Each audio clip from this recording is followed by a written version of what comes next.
Assalamualaikum warahmatullahi wabarakatuh.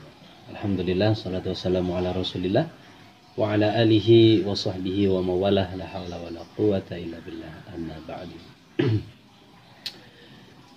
Kali ini saya akan bercerita tentang kisah cinta sahabat Nabi Shallallahu Alaihi Wasallam yang bernama Ali bin Abi Thalib. Dengan siapa? Tentunya dengan putri bungsu Rasulullah Shallallahu Alaihi Wasallam yang bernama Fatimah Az-Zahra. Kisah cinta antara Ali dengan Fatimah ini sungguh luar biasa. Ya, cintanya itu selalu terjaga dari hal-hal yang negatif, dari pandangan mata yang negatif, yang buruk dan lain sebagainya. Bahkan kerahasiaan dalam setiap sikap ataupun ekspresi dari keduanya itu tidak ada yang tahu. Saking terjaganya rahasia antara mereka, setan saja tidak tahu apa-apa tentang kisah cinta antara keduanya ini yang mereka rasakan.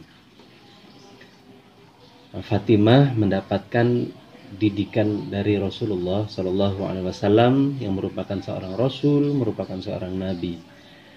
Fatimah tumbuh menjadi perempuan yang cantik, kemudian cerdas, kemudian penuh kasih sayang dalam hatinya.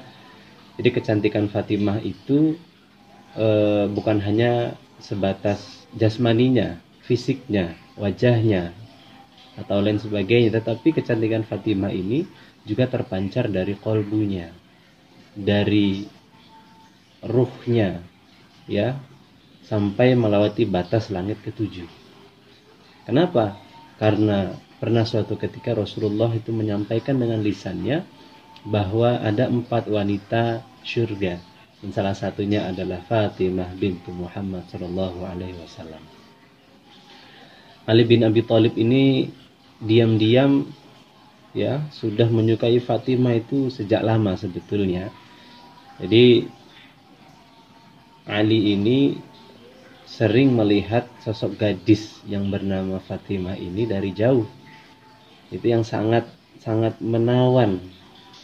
Nah, pada suatu ketika Fatimah ini sedang mengobati luka Rasulullah, ya, di sekujur tubuh Rasulullah itu banyak sekali luka bekas berperang.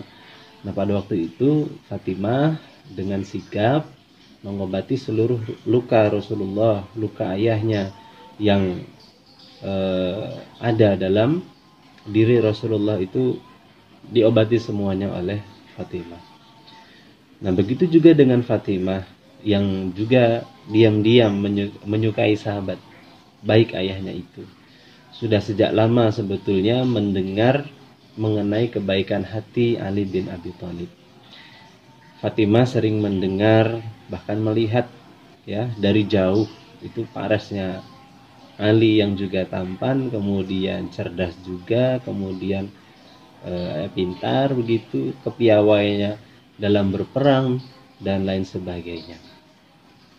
Nah, pada suatu ketika pada saat kaum muslimin itu hijrah ke Madinah, jadi Fatimah dan kakaknya yang bernama Ummu Kulsum itu tetap tinggal di Mekah sampai Rasulullah mengutus orang untuk menjemput keduanya.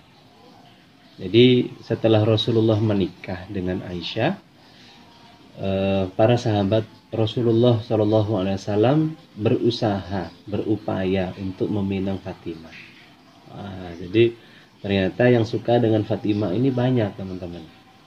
Nah, suatu ketika Fatimah itu dilamar oleh seorang laki-laki yang sangat dekat dengan Rasulullah.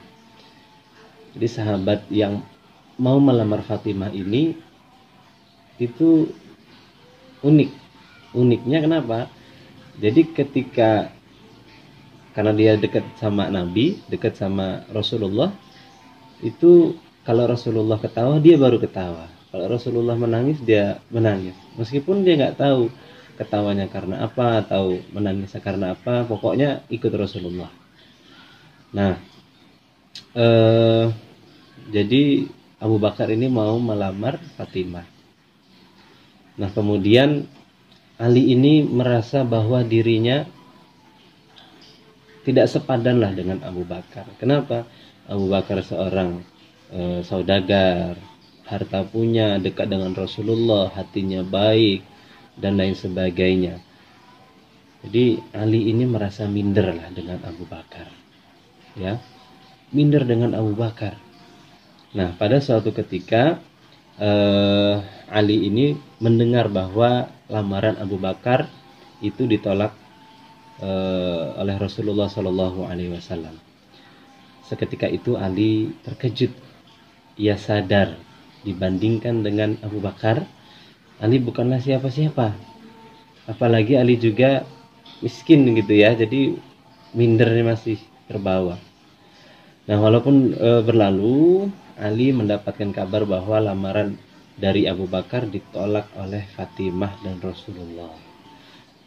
Tentunya lamaran itu ditolak dengan lembut.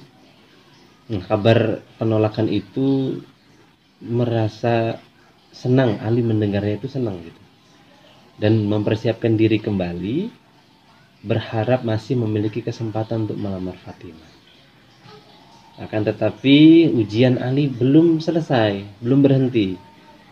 Ternyata Umar, sahabat Rasulullah juga berminat untuk melamar Fatimah. Seorang laki-laki yang gagah perkasa, pemberani, setan saja takut kan sama Sayyidina Umar. Itu membuat Ali harus berusaha ikhlas jika Fatimah menikah dengan Umar. Namun beberapa saat kemudian ya, Ali menerima kabar bahwa yang membuat Ali semakin bingung karena lamaran Umar juga ditolak begitu. Ditolak oleh Fatimah. Nah, teman-teman dimuliakan Allah. Nah, pada waktu itu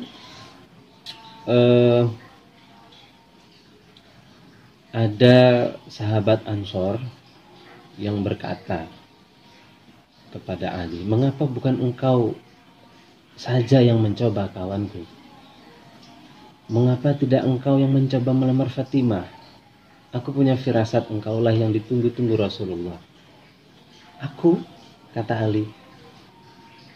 "Gak yakin, Ali." "Iya, engkau wahai saudaraku. Aku hanya pemuda miskin," kata Ali. "Apa yang bisa aku andalkan?"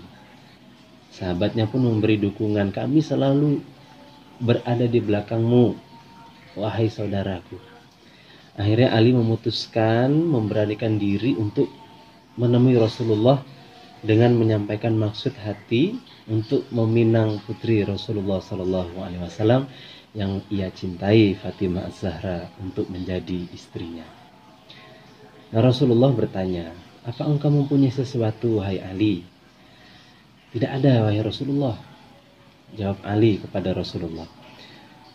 "Di mana pakaian perangmu yang hitam yang saya berikan kepadamu tempo hari?" Tanya Rasulullah lagi. "Masih ada, wahai Rasulullah," jawab Ali. "Berikan itu kepadanya Fatimah sebagai mahar," kata beliau, kata Rasulullah. Nah, kemudian Ali langsung bergegas pulang, buru-buru pulang dan membawa baju besinya. Kemudian Rasulullah menyuruh untuk menjualnya, dan baju besi tersebut Ali jual kepada Utsman bin Affan seharga 470 dirham. Nah, kemudian ia serahkan kepada Rasulullah dan Rasulullah berikan ke Bilal untuk membeli perlengkapan pengantin. Fatimah yang sudah lama memendam cinta dengan Ali merasa sangat bahagia. Kaum muslimin merasa gembira atas pernikahan Fatimah dengan Ali.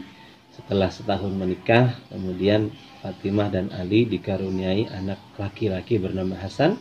Dan saat Hasan genap berusia 1 tahun, lahirlah Husain pada bulan Sa'ban tahun keempat Hijriyah. Mencintai dalam diam, kuat dalam mengikhlaskan. Mencintai dalam diam, kuat dalam mengikhlaskan, dan yakin bahwa Allah selalu memberikan yang terbaik walaupun Ali tidak memiliki ekonomi yang sempurna. Tapi komitmen dalam hati yang begitu sempurna sehingga Allah mempermudah jalan untuk mempertemukan keduanya, menjodohkan keduanya. Itulah cinta dalam diam yang sesungguhnya. cinta yang berlandaskan dengan ketaatan. Yang diutamakan ialah cinta yang besar kepada Allah.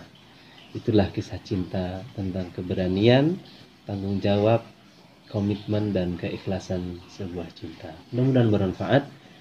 Assalamualaikum warahmatullahi wabarakatuh.